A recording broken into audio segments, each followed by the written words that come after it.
much for chatting with me about Transformers 1. I had such a good time with it. I'm not even a Transformers guy. You know, I grew up just with the Michael Bay films. I didn't really grow up with any of the animated shows or Mm. even the toys, really. But the world you created here was so much fun. Were you a Transformers kid? Is that what kind of led you to sign on? Yeah, I was obsessed with animation as a kid, and so Saturday morning cartoons were like my everything. And I think that, those cartoons mixed with cereal, mixed with no school was just like heaven. And so, I grew up every Saturday was like G.I. Joe, Transformers, He-Man, Care Bears, Jim and the Holograms, all that stuff.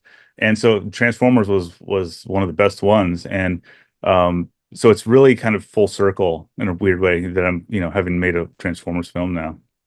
How did some of that experience of the Transformers that you watched as a kid specifically inspire this new movie, especially maybe the 86 film? You know, that's the Yeah. last time we saw the animated Transformers on screen. Yeah, how did those specifically influence this film? The 86 film, I specifically remember that because I went to a seventh birthday party with some friends, and 19 minutes into the movie, Optimus is killed. Spoiler alert for those who haven't seen it. And the reason, of course, is that Hasbro didn't know he was a popular character and wanted all new toys. But I remember being like kind of very confused and traumatized along with that entire generation of people. So I didn't want to I didn't want to traumatize anybody, but the thing that I remember about seeing that movie from the very opening frame was just the epic scale of it was so cool. And it started off on Cybertron and in the in space. And so I wanted that same feeling for this, knowing that we were going to be doing an origin story that's on Cybertron about the Transformers. So it definitely was on my mind for sure. Mm. So I'm hearing this film is very influenced by your trauma. That's great. Well, isn't every film influenced by the filmmaker's trauma in some sense? That's good. That's good. But yeah, I loved the world you created. Like I said, seeing Cybertron come to life was incredible. But there's also not a human in sight. It's an entirely metal world, entirely metal characters, which when you're making an animated movie, I have to imagine is a huge challenge. How did you approach the challenge of creating this world and these characters without them being too mechanical or too cold or stilted? Yeah, that is the challenge. Having a movie without humans, we need to relate to somebody, and so that's what got me really wanted me. What made me want to do this movie is that we're telling a human story, but with Transformers. And so physically, they are robots. They move like robots. They fight like robots. Everything, but emotionally, they're us. And so that was the core, just not forgetting that, and to make sure that these characters felt fully realized and had real emotion that was clearly coming through. And but they would express it in ways that are similar to us, like just as a example, if we're showing somebody thinking in a movie without the sound on, you show usually the person's kind of looking down and like blinking a lot to show that they're thinking. Our characters don't have eyelids, you don't have eyeballs that need moistening, which is why we blink. And so we did this thing where the eyes themselves are like camera lenses, and they kind of focus and refocus, and that just worked as a way to show that the gears are turning in there. Tell me more about your inspiration for how this world came to life. What did you want it to look like? What did you want it to feel Yeah. like? It was important to me that Cybertron itself, we're seeing it when everything was going great. And so I wanted to make sure that it looked alive, that it looked not too alien from our own planet, so that we had something to connect to and we understand what we're looking at.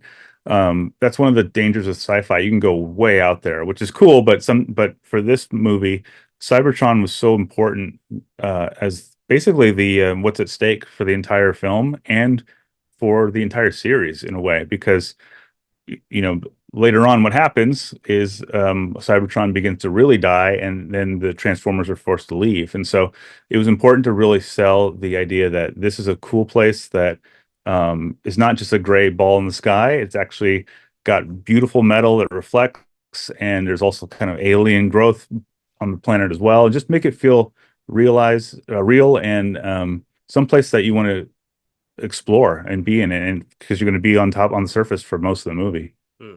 Yeah, and like you said earlier, the emotional heart is so present, and it's all about the relationship between Orion Pax and D-16. It's so well crafted. The two of them are so deeply connected, and it's so believable.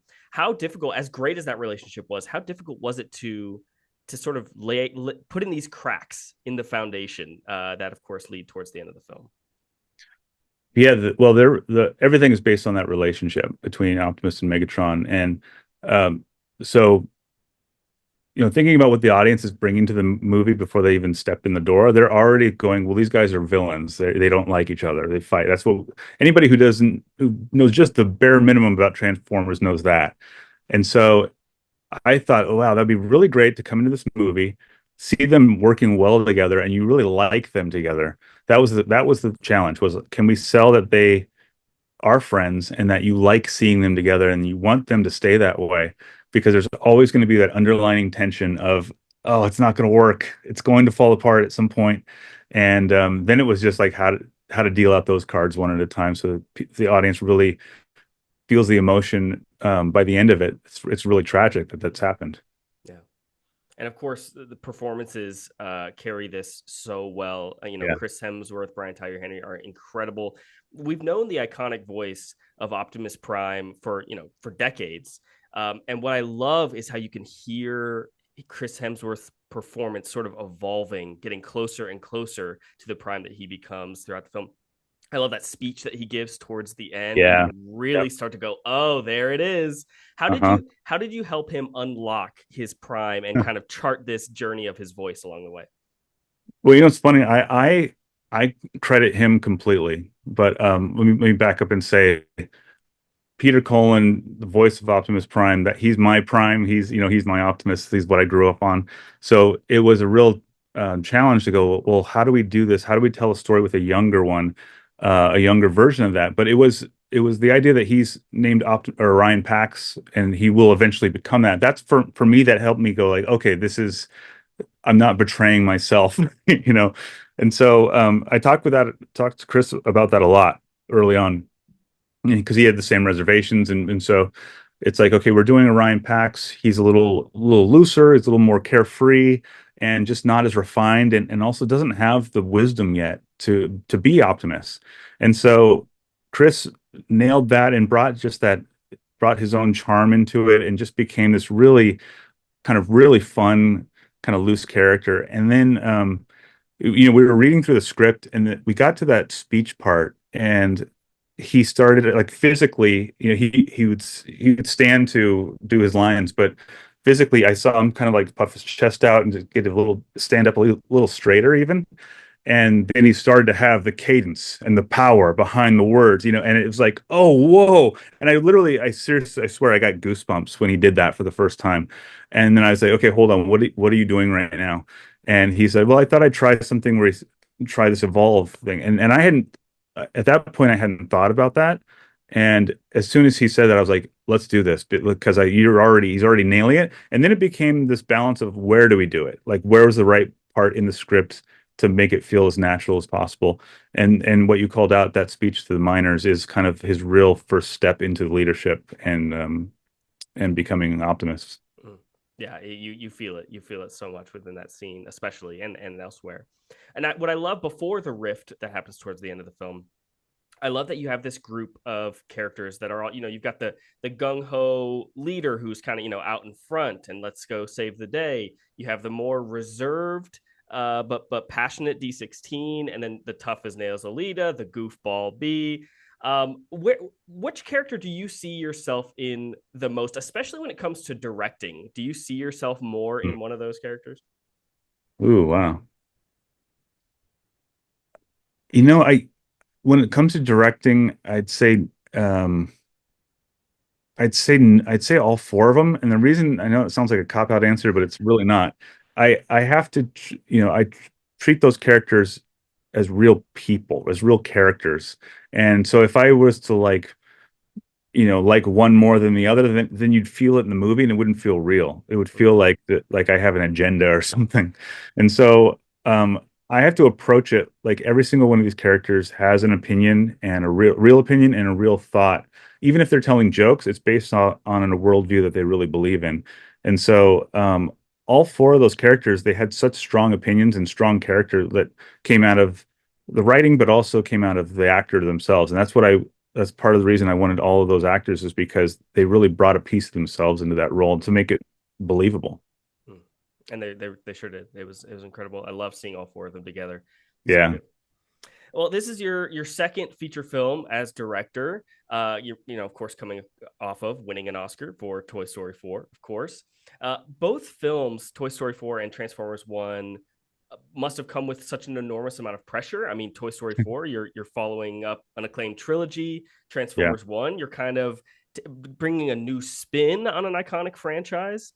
How do you sort of manage expectations and avoid letting pressure get to you with these projects? Wow, that is a great question. I think part of it is that if it's something that feels right, I say yes, but I don't think about all that stuff you just said because if I did, I'd freeze up. It's a lot of pressure. And with Toy Story, I had the same reservations, the same questions as everybody else. Like, wait, it's over. Why? And once we unlocked the idea of like we're completing Woody's arc as a character, that was enough for me to go, oh, got it. Now I know. Now I know why this movie needs to exist. And then in terms of the expectation, knowing that people have seen three Toy Story movies and they know how the world works. That's why Forky was so much fun, to have a character come in that doesn't know how the world works, and we're just playing off of that. And it gives Woody a chance to put his, worldview out there as well. So that's how that worked. With Transformers 1, I read the script and I was like, I've never seen Cybertron this way. I've never seen these characters have this relationship before, and there's no humans on it. It's like a sci-fi movie. It's everything I love, and I was like, not only do I want to see that, I want to make that movie. And so, it's unlike any of the other live action ones or even the original animated ones. So it felt fresh. It still felt new to me. Mm, that's amazing. Well, yeah, I mean, up until this film, you've been at Pixar essentially your whole career, almost 20 years. Yeah. Uh, People often talk about how unique the storytelling culture is at Pixar. Were there ways that you brought some of Pixar's storytelling culture to Paramount as you came out of this film? Yes, my career, like you said, I was there for 18 years, kind of out of art school, and so that's been my entire career, and entire all my story knowledge is from working there. Um, I'm a big believer in letting the artists, whether it's story artists or the artists themselves or animators. I want them to be in the movie. I don't want to have all the answers all the time. I want to give an answer and then to go, but make that better. Because that's where the gold comes from, and that's been my experience at Pixar and at Paramount. Is just like, here's an idea, but please show me why I'm wrong. Make it cooler. Like, show me a cooler idea. So I love being collaborative with all these artists, and that's just part of animation. You kind of you have the opportunity to do that, and so it's one of the things I love. Mm. Well, obviously, two incredible films here, and we can't wait to see what's next. And you've been attached to quite a few films over the last few years, and including a couple of live action projects, which is Mhm. very exciting. And as a dad of two young kids who's tried to get them into somewhat scary movies, the Little Monsters movie sounds really fun. Is that still in the works for you? I wrote a couple drafts of it and then turned it in, and then it was kind of like, was given a choice of, go to Transformers now or wait and see what happens, and I couldn't pass up Transformers. So I don't know where it's at. I don't know if it's still a thing, but it was a really, really um, fun idea that I hope comes to fruition someday. That's great. Well, is a live action project next for you? Are you ready to give me a scoop on this on this podcast? Um, I am excited to whatever I do next. I'm just excited to tell I just want to tell fun stories and something that's new and different, whether that's animation or hybrid or live action completely or sock puppets. Like, really don't care, because I think that you know this movie, along with what Spider-Verse did a couple years ago, where it just went like, hey, here's a different way to tell this story that's using the style. audiences ate it up, and studios are seeing that now, which is fantastic. And so I'm hoping we can keep pushing the boundaries and do stuff that just looks really cool and unique. And so I want to be as open as possible to that. That's awesome. Awesome. Well, Josh, I appreciate your time. I love the movie and can't wait for more audiences to see it. So thank you again. Thank you. Thanks for having me. Absolutely.